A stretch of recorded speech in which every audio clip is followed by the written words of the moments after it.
Vito Bertoldo wasn't meant for war. Army recruiters had told him so 7 times. He was half blind, unfit for combat. When a recruiter finally stamped his papers out of pity, it was only his kitchen staff. Bertoldo didn't care what patch was on his uniform. He was in and he would fight. In January 1945, in the French village of Hatten, he got his chance. The command post where he was peeling potatoes received alarming news. German armor was closing in, and the situation outside the village was collapsing. Officers ordered a retreat.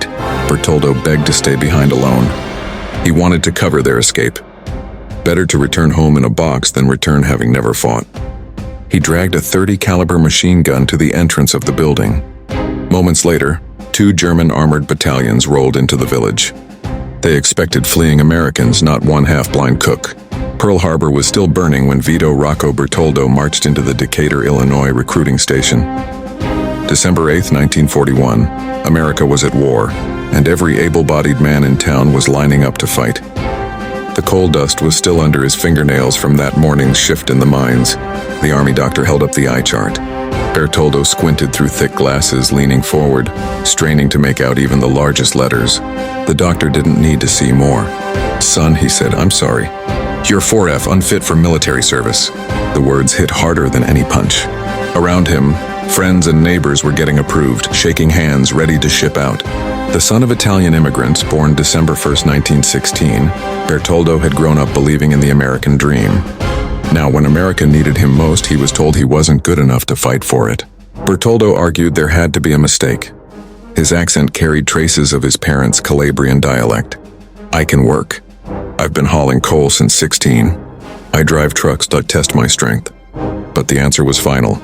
"It's your eyes, son. You'd be a liability in combat." Next, liability. The word burned as Bertoldo walked past the line of accepted recruits. Outside, Decatur's streets bustled with 1940s wartime energy. Factory whistles announced extra shifts for military production. Women headed to new jobs once meant for men now bound for boot camp. Everyone was doing their part. Everyone except him. For weeks, Bertoldo haunted the recruiting office. He tried the Navy, rejected, the Marines, rejected. Even the Coast Guard turned him away. Each time the same verdict, 4F. His glasses had become a prison keeping him from the fight.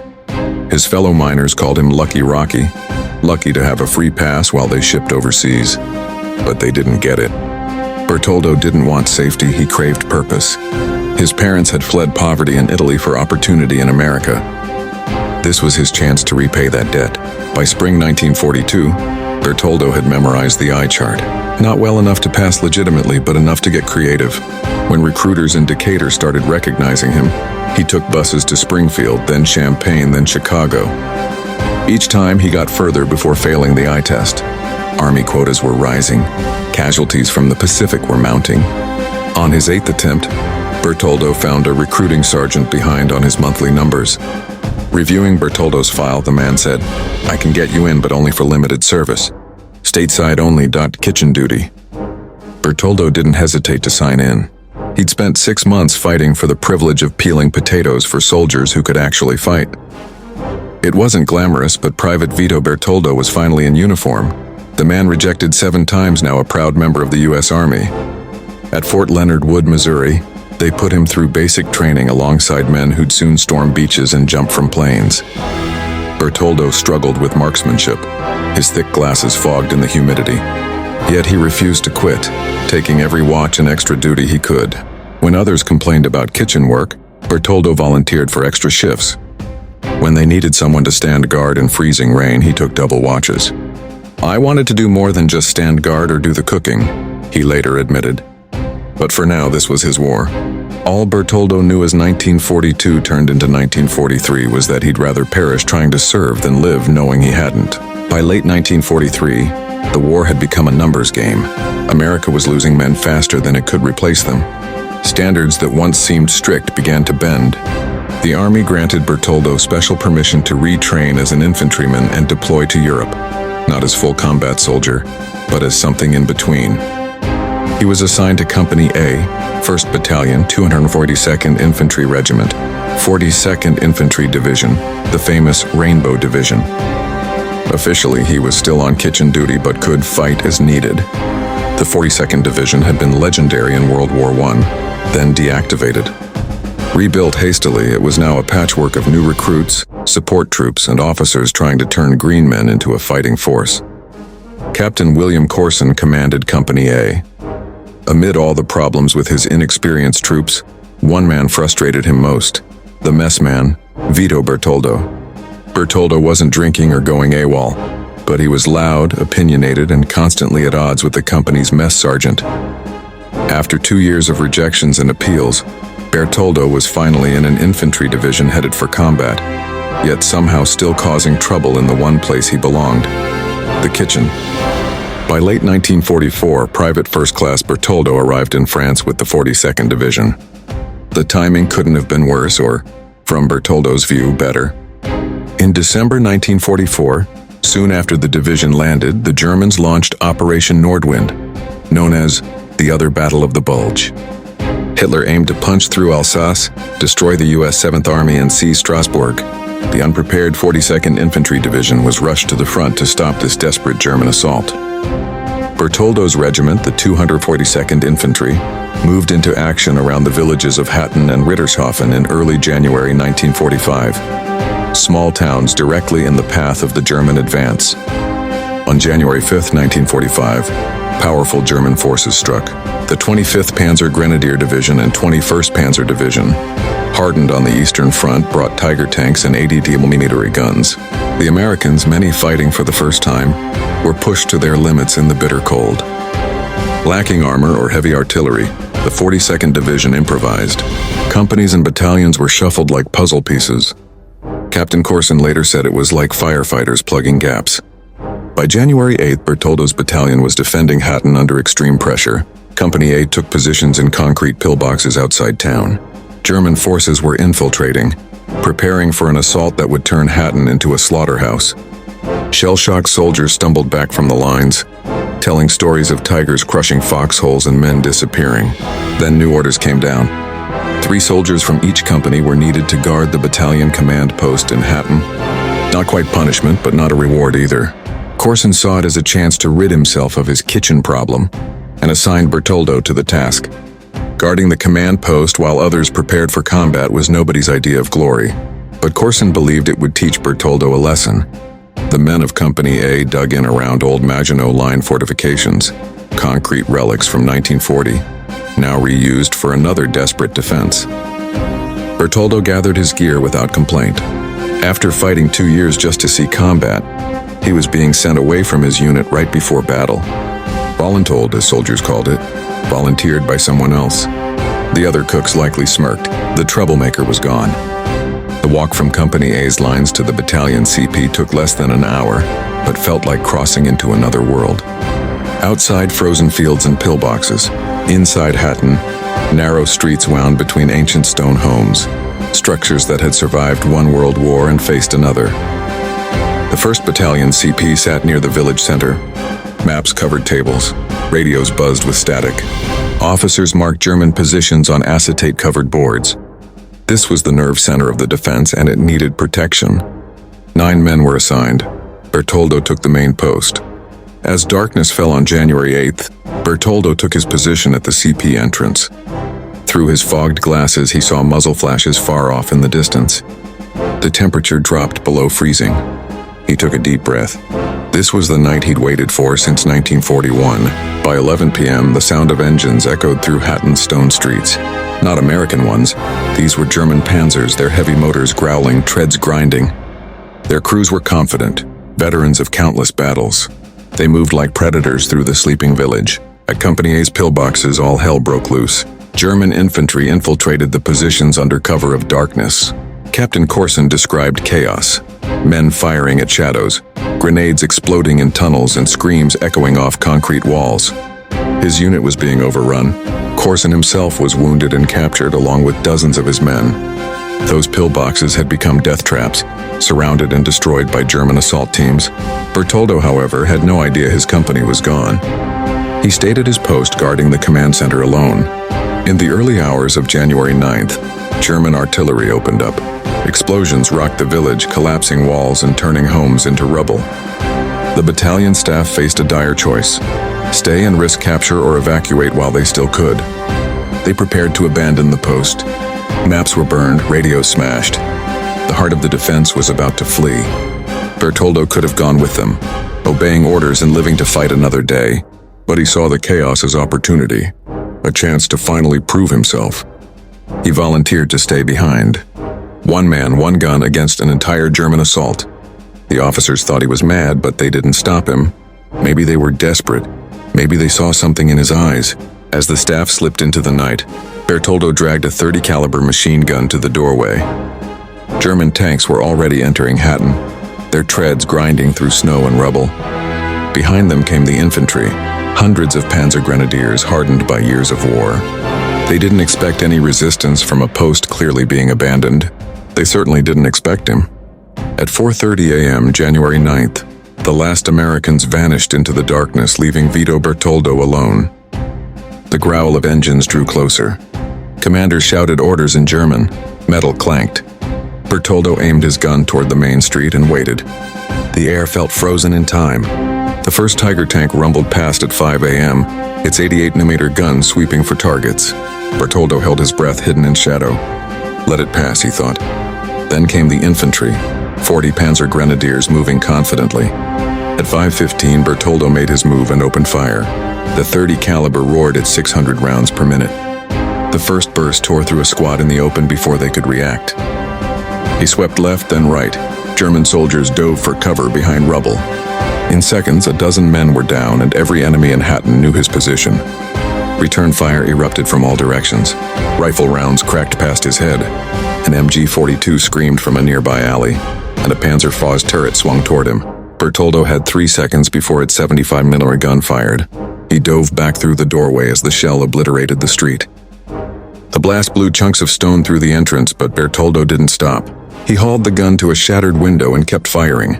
At 5:30 a.m., 2 German half-tracks rounded the corner, rear doors swinging open as 20 Panzer grenadiers jumped out, bunched together. They thought the tank had silenced the position.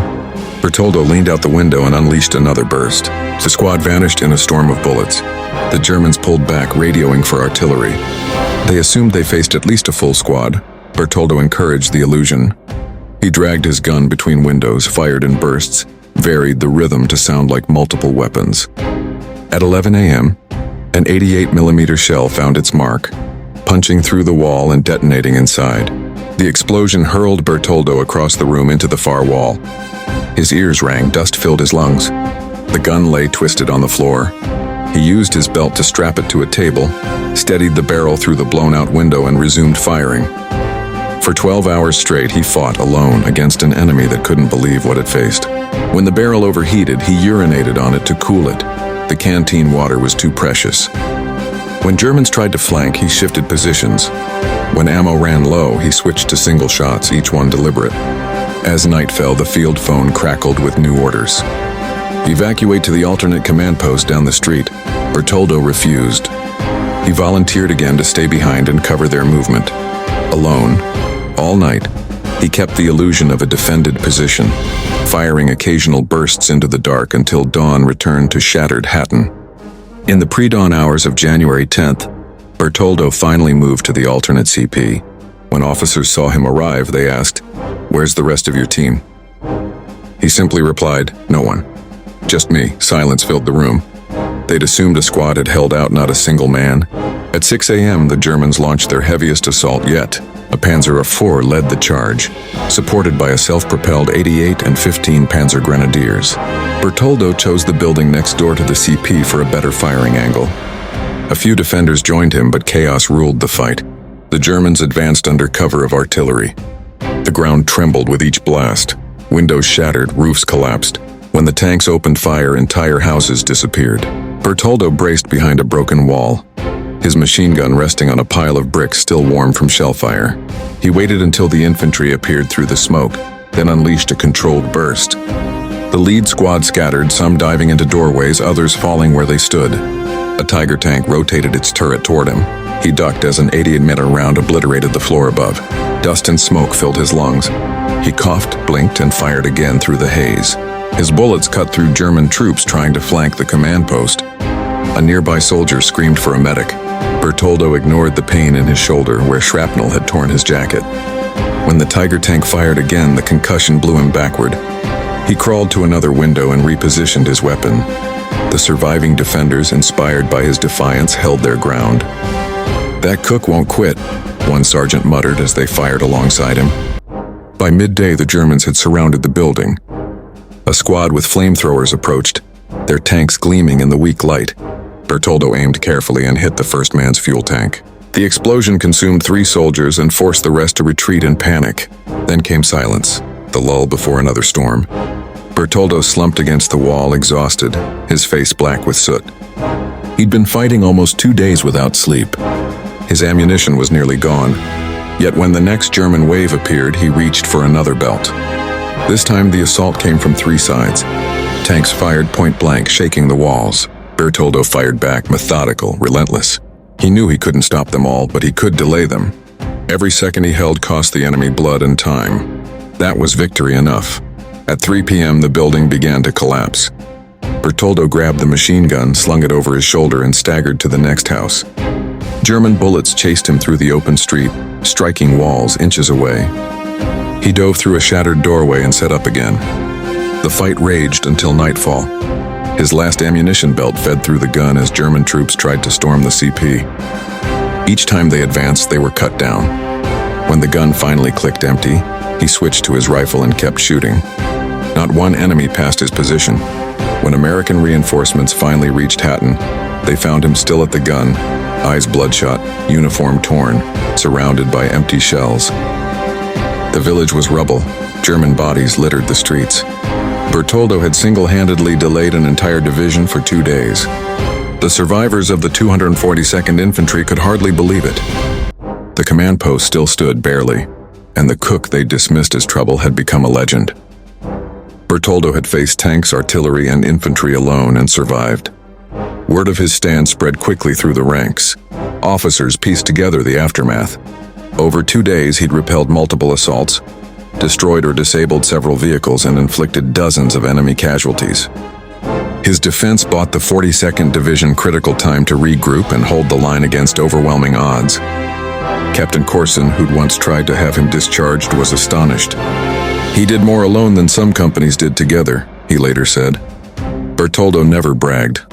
He cleaned his weapon, drank some cold coffee, and helped bury the dead. That was enough for him. When reporters later asked why he'd stayed behind, he simply shrugged. "Somebody had to hold the line," he said. "I figured it might as well be me." For Bertoldo, it wasn't about medals or orders. It was about loyalty to the men who hadn't made it back and the job left undone. His uniform was shredded, his helmet dented, his hands blistered from the hot barrel of the machine gun. The division doctor wanted to evacuate him for rest and treatment. He refused, staying with the 242nd as it prepared for the next German push through Alsace. When his Medal of Honor citation was written weeks later, it described his indomitable courage and unyielding determination against forces vastly superior in number and firepower. But those who'd seen him fight said the official words couldn't capture what really happened. They remembered the man who fought until his weapon melted, who used his belt to hold a gun together, who stayed behind not once but twice when ordered to withdraw. In their eyes, Vito R. Bertoldo wasn't just a hero. He was proof that courage doesn't care about rank. After the war, he returned home quietly to Illinois. No parade, no speeches. He went back to working-class life, the same as before the war. When asked about his medal, he'd smile and say, "It's just something they gave me for doing my job." That humility defined him. In 1966, Vito Bertoldo passed away at only 49. His story faded from the headlines but lived on among soldiers who studied the Battle of Hatten. They called it the Cook's Stand, a legend of defiance when everything else was falling apart. A story told with quiet awe. Today, his Medal of Honor hangs in the U.S. Army Infantry Museum. Beneath it, a simple plaque reads, "For conspicuous gallantry and intrepidity above and beyond the call of duty." Yet behind those words lies something more, the spirit of a man who refused to yield. The Battle of Hatten and Rittershoffen would last nearly 2 weeks, one of the fiercest urban fights of the Western Front. Entire towns were destroyed, street by street, house by house. American and German troops bled for every brick. It became known as the Forgotten Stalingrad. But among those who survived, one image remained, the lone figure in glasses manning a machine gun amid the ruins, smoke curling around him as he fired through walls and windows, refusing to fall back. That image became the soul of the Rainbow Division's legend. Years later, military historians would analyze his stand, comparing it to Audie Murphy's or Alvin York's. Yet what made Bertoldo's story unique wasn't scale or numbers. It was simplicity. No reinforcements, no command, just duty. A man who decided the line would not move. His Medal of Honor citation listed his actions over 2 days, January 9th and 10th, 1945, but it couldn't measure his endurance. Over 48 hours, he fired until his weapon broke, fought through concussions and shrapnel wounds, and turned chaos into resistance through sheer will. He wasn't trained for that. He wasn't even supposed to be there. He was a cook assigned to a kitchen, written off as trouble. Yet in those hours when others fell back, he became the wall between survival and annihilation. The front line began and ended with him. Modern soldiers study his stand as an example of initiative, acting without orders when leadership collapses. In that ruined village, Bertoldo embodied what the army calls mission command. He didn't wait to be told what to do. He simply refused to give ground. In a war filled with generals and strategies, his story is about something smaller and harder to define: resolve. The kind that turns an ordinary man into the hinge of history. That's why Hatten remembers not the tanks or the tactics, but the cook who would not surrender. When asked once what kept him going, Bertoldo said quietly, "I wasn't thinking about medals. I just didn't want them to get through." That single sentence became his legacy, a simple, stubborn defiance that echoed louder than any speech or ceremony ever could. Today, standing in Hatten, you can still see the ruins of the houses he defended. Locals speak his name with reverence. In the quiet, you can almost hear the rattle of his gun, the echo of defiance that held back a tide of steel and bought a few more days of freedom. Vito Bertoldo's story reminds us that courage isn't born in comfort. It's forged in impossible moments. From a cook's apron to a machine gunner's post, he showed that heroism isn't about who you are on paper, but what you choose to stand for when everything falls apart. When the U.S. Army reviewed his case, the numbers were staggering. Over 2 days, Bertoldo had held off multiple German battalions, destroyed vehicles, and delayed the advance long enough for reinforcements to stabilize the sector. His actions changed the battle's outcome. On June 1st, 1945, General Alexander Patch presented him with the Medal of Honor. The ceremony was brief. Bertoldo stood quietly as the medal was placed around his neck. No speech, no fanfare, just a nod of respect from men who knew what such courage cost. The citation ended with the words, "His unflinching determination and heroism in the face of almost certain death exemplify the highest traditions of military service." To those who'd served with him, those words were simple truth. They had seen him do the impossible. Years later, veterans of Hatten still spoke of that stand in awe. "We thought the Germans had surrounded us," one said. Turns out one man was keeping them busy. Even enemy reports mentioned exceptionally stubborn resistance from a single machine gun position. Historians often debate how much difference one soldier can make in a war of millions. In Hatten, the answer was measured not in miles gained, but in time bought and in lives saved. Every moment Bertoldo held that line allowed another unit to regroup and survive. His legacy endures quietly. No Hollywood film has yet told his story. But in military academies, his name appears in lectures about courage, initiative, and leadership under fire. Students learn not from his rank or background, but from his refusal to surrender. The Rainbow Division, whose colors he carried through hell, still honors him at memorials. Each year, a wreath is laid at his display in the Infantry Museum. Soldiers pause, not out of ceremony, but reverence for a man who turned duty into defiance and defiance into legend. If you stand before his Medal of Honor today, you'll see your reflection in the glass. It's easy to forget the man behind the medal, the cook who traded a ladle for a machine gun, who fought until his body gave out but his will did not. That reflection asks a question. When everything is collapsing, when orders fade and fear takes hold, what would you stand for? That's the heart of Bertoldo's story. Not victory or survival, but choice. In the end, courage isn't about winning. It's about refusing to let the line fall. And so, in the shattered streets of Hatten amid the ruins of war, Vito Bertoldo stood alone. An ordinary man who became extraordinary, not through command or chance, but through sheer will. the cook who fought like an army and proved that one man can hold back the dark.